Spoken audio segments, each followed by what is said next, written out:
सभी प्रिय विद्यार्थियों को मेरा रामजी राम, जय गौ माता की। पिछले वीडियो में मैंने आपको क्लास 8 के जो इम्पोर्टेंट लेटर्स राइटिंग था उसके बारे में चर्चा की और आज के वीडियो में जो आपके इम्पोर्टेंट एप्लीकेशन है उसके बारे में चर्चा करूंगा। ये भी आपका क्वेश्चन नंबर 24 होगा और ये कितने नंबर का होगा, 10 नंबर।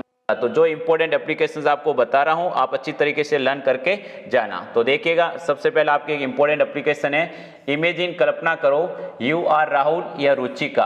आप कौन हो, राहुल या रुचिका।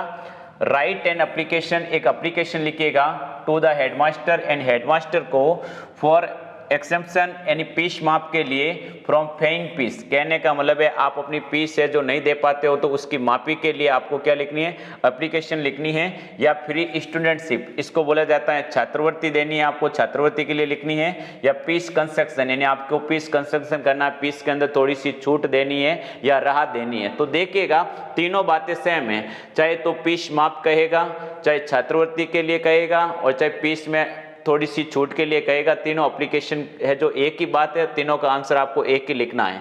तो देखिएगा लिखा है आपका सबसे पहले यहाँ लिखने वाले का एड्रेस।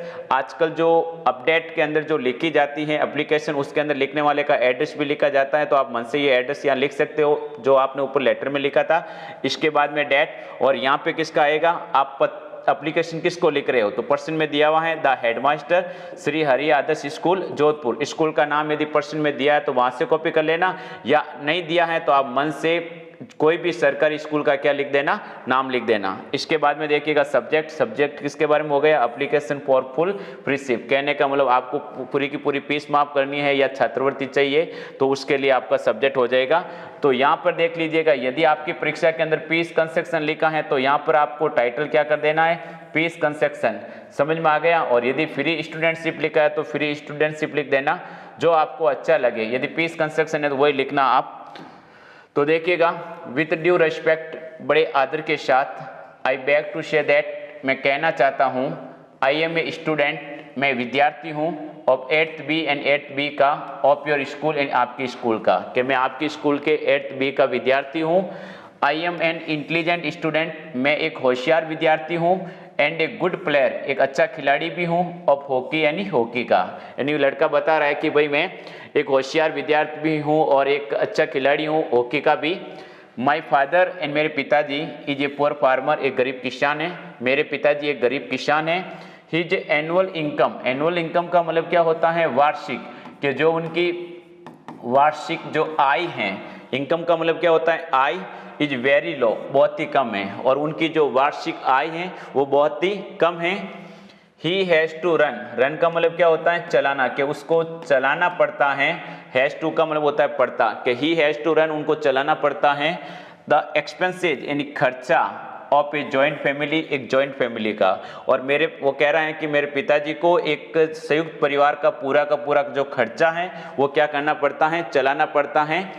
सो इसीलिए ही कांट एफोर्ड, एंड वो एफोर्ड नहीं कर सकते हैं, वैन नहीं कर सकते हैं। यदि आपको एफोर्ड याद नहीं रहे तो आप क्या लिख देना, पे, दोनों लिखने की जरूरत नहीं है। या तो ही कांट पे, चुका नहीं सकते हैं माई स्कूल फीस, एंड मेरी स्कूल की फीस। आई में देयरफॉर, इसीलिए, रिक्वेस्ट एंड निवेदन करता हूँ, टू ग्रांट यानी प्रदान करें। ग्रांट का मतलब क्या होता है, प्रदान करना। क्या अर्थ होता है, प्रदान करना, यानी ग्रांट यानी प्रदान करें। मी यानी मुझे, फुल फ्रीशिप या फीस कंसेक्शन, के मेरे को फीस में पूरी की पूरी छूट दें। सो दैट यानी ताकि, I might carry on, carry on का मतलब है मैं जारी रख सकूं, माई स्टडीज यानी मेरी पढ़ाई, कि आप मेरे फीस माफ करें ताकि मैं मेरी पढ़ाई को क्या रख सकूं, जारी रख सकूं।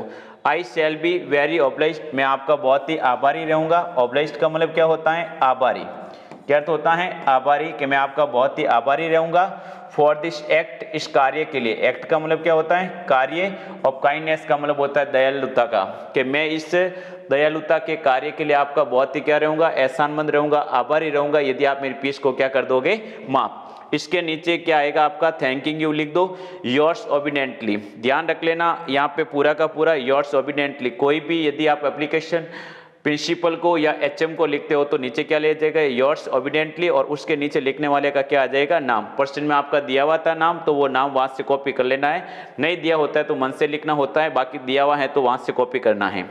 अगली एक एप्लीकेशन देखिएगा, ये देखिएगा आपकी सेकंड एप्लीकेशन और इसको मार्क कीजिएगा, ये आपकी वेरी वेरी इंपॉर्टेंट है, अच्छे से इनको लर्न कर लेना। तो देखिएगा, इमेजिन कल्पना करो, यू आर निशा या नकुल, आप निशा या नकुल हो, स्टडिंग यानी अध्ययन कर रहे हो in government senior secondary school Jodhpur, यानी आप गवर्नमेंट सीनियर सेकेंडरी स्कूल के अंदर पढ़ रहे हो। योर फादर, तुम्हारे पिताजी का ट्रांसफर्ड यानी स्थानांतरण हो गया है फ्रॉम हियर यानी यहाँ से, कहाँ से, क्योंकि आप कहाँ पढ़ रहे हो, जोधपुर के, जोधपुर से आपके पिताजी का ट्रांसफर हो गया है अजमेर, यानी जोधपुर से उनका ट्रांसफर कहाँ हो गया है, अजमेर। यू नीड, आपको आवश्यकता है, योर टीसी, एंड अब आपको अपने टीसी की आवश्यकता है, एंड करेक्टर सर्टिफिकेट, और साथ में आपको क्या चाहिए, करेक्टर सर्टिफिकेट चाहिए, बिकॉज, क्योंकि यू वांट, तुम चाहते हो, to study there, study there का मतलब है वहीं पढ़ना चाहते हो जहाँ पे आपके पिताजी का क्या हुआ है, ट्रांसफर हुआ है, तो वहीं आप उनके साथ जाके पढ़ना चाहते हो। Right an application for the same, तो इसके लिए आपको क्या लिखनी है, एप्लीकेशन। सुनिएगा, यदि आपके एग्जाम के अंदर टीसी की आए तो साथ में आपको करेक्टर सर्टिफिकेट नहीं जोड़ना है, और यदि आपको दोनों का पूछ ले कि भाई टीसी और करेक्टर सर्टिफिकेट, तो आपको दोनों को लिख देना है। सबसे ऊपर वही लिखने वाले का एड्रेस, इसके बाद में डेट, पर्सन में दिया हुआ है, किसको लिखनी है आपको एप्लीकेशन, पर्सन में दिया हुआ है, देखिएगा, नहीं दिया हुआ है तो मन से लिखिएगा, जैसे यहाँ पे लिखा है the principal government senior secondary school Jodhpur. आगे बात समझ में, तो द पर्सन में यदि आपका हेडमास्टर है तो आप हेडमास्टर लिख देते हैं, और प्रिंसिपल है तो प्रिंसिपल, लेकिन आपके यहाँ पे कोई भी नहीं लिखा हुआ है तो मन से आप कोई भी लिख सकते हो, या तो लिखो द प्रिंसिपल या लिखो द हेडमास्टर, दोनों राइट है। तो देखिएगा, सब्जेक्ट क्या हो गया, इश्यू ट्रांसफर सर्टिफिकेट, क्या आपको क्या दे बेटा, ट्रांसफर सर्टिफिकेट, या शॉर्ट में क्या कह सकते हो, टीसी। तो देखिएगा, with lords of honour, with lords of honour का मतलब होता है बड़े सम्मान के साथ, आई बैक, मैं निवेदन करता हूँ, टू से यानी कहने का, आई एम ए स्टूडेंट, मैं एक विद्यार्थी हूँ, of class 8th B, and class 8th B का, ऑफ योर स्कूल, यानी आपके स्कूल के, कि मैं आपके स्कूल के क्लास 8th बी का विद्यार्थी हूँ। My father is a teacher, मेरे पिताजी एक अध्यापक हैं। ही हैज़ बीन ट्रांसफर्ड, उनका स्थानांतरण हो गया है, फ्रॉम हियर यानी यहाँ से, टू अजमेर यानी अजमेर, और मेरे पिताजी का जो ट्रांसफर है यहाँ से कहाँ हो गया है, अजमेर हो गया है। माई होल फैमिली, मेरा पूरा परिवार, इज गोइंग, जा रहा है, विथ हिम, उनके साथ, और मेरा पूरा परिवार है जो उनके साथ जा रहा है। आई एम आल्सो विलिंग, मेरी भी इच्छा है, टू स्टडी देयर, वहीं पढ़ने की, और वो लड़का कह रहा है कि भाई मेरी भी इच्छा है जो मेरे पेरेंट्स के साथ ही पढ़ने की है, जहाँ मेरे माता पिता रहेंगे मैं भी उन्हीं के साथ रह के वहाँ पढ़ूंगा। देयरफॉर, इसीलिए, यू आर रिक्वेस्टेड, आपसे निवेदन है, टू इश्यू यानी जारी करें, माई टीसी एंड मेरी टीसी, इसीलिए आप मेरी टीसी को जारी करें या मुझे देने की कृपा करें। थैंकिंग यू, और नीचे आपने पत्र एप्लीकेशन किसको लिखी है, प्रिंसिपल को, तो नीचे आएगा योर्स ओबीडेंटली, और उसके नीचे लिखने वाले का क्या आ गया, नाम, पर्सन में दिया है तो वहाँ से कॉपी करना है, नहीं तो मन से खुद का लिख देना है। इसके बाद में देखिएगा आगे वाली एप्लीकेशन, ये भी इंपॉर्टेंट है। इमेजिन, कल्पना करो, यू आर वैभव या वैशाली, आप कौन हो, वैभव या वैशाली, फ्रॉम जोधपुर यानी जोधपुर से हो। राइट एन एप्लीकेशन, एक एप्लीकेशन लिखो, टू द प्रिंसिपल यानी प्रिंसिपल को, फॉर एलोइंग यानी आपको आज्ञा दें, प्लेइंग खेलने की, ए फ्रेंडली मैच, फ्रेंडली मैच का मतलब क्या होता है, एक मैत्रीपूर्ण मैच, कि आप एक कोई मैत्रीपूर्ण मैच खेलना चाहते हो, दोस्ताना मैच खेलना चाहते हो, तो आपको क्या दे, परमिशन दे, विद अदर क्लास का मतलब होता है दूसरी क्लास। मान लो कि भाई 10th ए और बी के विद्यार्थी आपस में एक फ्रेंडली मैच खेलना चाहते हैं, तो आपको प्रिंसिपल से परमिशन लेनी है। तो देखिएगा, ये लिखने वाले का एड्रेस आ जाएगा, इसके बाद में डेट आ जाएगी, और ध्यान रखिएगा इसके बाद में आपको एक लाइन यहाँ पे क्या करना है, थोड़ा स्पेस देना है, ठीक है ना, एक लाइन आपको यहाँ पे क्या करनी है, छोड़नी है, और उसके बाद में आप पत्र एप्लीकेशन किसको लिख रहे हो, पर्सन में दिया था प्रिंसिपल, और स्कूल का नाम। समझ में आ गया अच्छी तरीके से। तो देखिएगा, सब्जेक्ट क्या हो गया, टू परमिट यानी आपको आज्ञा दें, to play a friendly match, कि एक फ्रेंडली मैच खेलने की आपको क्या दें, आज्ञा दें। तो देखिएगा, विथ ड्यू रेस्पेक्ट, बड़े सम्मान के साथ, आई मैं the monitor of class 8th ए यानी क्लास 8th ए का मॉनिटर, बैक टू से कहने का निवेदन करता हूँ, और स्कूल हमारा विद्यालय, वांट्स यानी चाहता है, टू प्ले यानी खेलना, ए फ्रेंडली मैच एक मैत्रीपूर्ण match, against class 9th B यानी क्लास 9th बी के खिलाफ या क्लास 9th बी के साथ है जो 8th ए के विद्यार्थी है जो खेलना चाहते हैं, दोनों का मैच खेलना चाहते हैं आपस में दोनों। द टीम्स यानी टीमें, और बोथ द क्लासेस दोनों कक्षाओं की, और दोनों कक्षाओं की जो टीमें हैं, आर रेडी तैयार हैं, टू प्ले इट यानी इस मैच को खेलने के लिए ऑन संडे यानी संडे के दिन in our school playground in हमारे स्कूल के प्ले ग्राउंड में। और दोनों क्लासों की जो टीमें हैं आने वाले संडे को स्कूल के मैदान में खेलने को क्या हैं, तैयार हैं। वी एश्योर हम आपको विश्वास दिलाते हैं। एश्योर का मतलब क्या होता है, विश्वास दिलाना, कि हम आपको विश्वास दिलाते हैं, एश्योर करते हैं। वी विल प्ले हम खेलेंगे द गेम इस गेम को विथ डिसिप्लिन मैनर अनुशासित तरीके से। डिसिप्लिन मैनर का मतलब क्या होता है, अनुशासित तरीके से, कि हम इस गेम को खेलेंगे बिल्कुल अनुशासित तरीके से खेलेंगे, कोई भी गलती नहीं करेंगे, कोई लापरवाही नहीं करेंगे, एकदम डिसिप्लिन से खेलेंगे।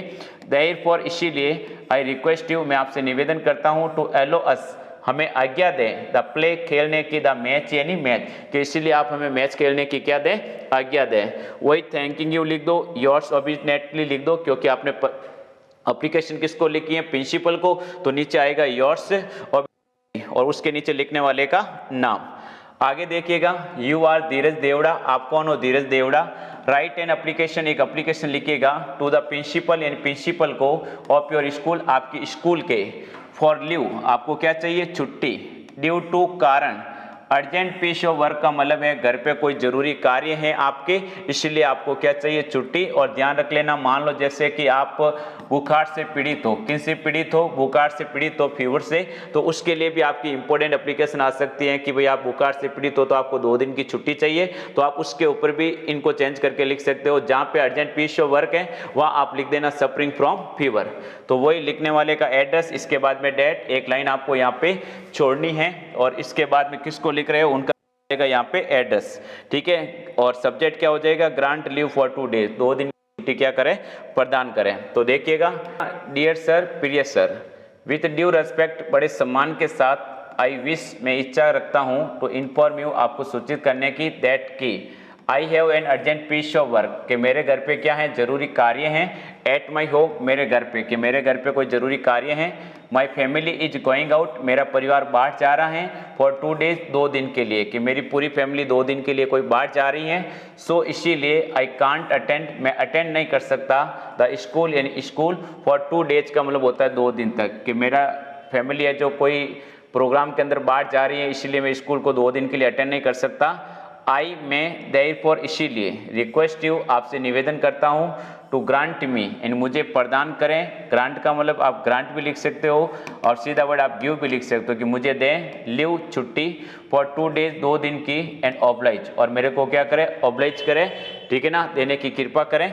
इसके बाद में थैंकिंग यू और योर्स ऑब्वियसली के नीचे लिखने वाले का क्या आ जाएगा, नाम। तो ये आपकी थी इंपॉर्टेंट एप्लीकेशंस। आप स्पेशली एक तो टीसी की और सेकंड आप दूसरी जो एक एप्लीकेशन आपको बताई थी कि मतलब पीस माप की, पीस कंस्ट्रक्शन की, 2 एप्लीकेशन अच्छी तरीके से तैयार करोगे, और एक डुप्लीकेट कॉपी मार्कशीट की भी कहीं से है तो आप देख के जाना, कहीं पर आपकी लिखी हुई है। बाकी सबसे इंपॉर्टेंट आपकी 2 एप्लीकेशन है, इनको अच्छी तरीके से लर्न कर लेना, एक तो पीस कंस्ट्रक्शन और एक आपकी टीसी वाली, ठीक है। तो ये आपके 10 नंबर की हैं, अच्छी तरीके से इनको पढ़ के जाना। और जो भी ग्रामीण परिवेश के बच्चे हैं तो आप इस वीडियो को आगे से आगे शेयर करें ताकि उन बच्चों को भी इसका फायदा मिल सके। एक बार फिर सभी प्रिय विद्यार्थियों को मेरा राम जी राम, जय गौ माता की।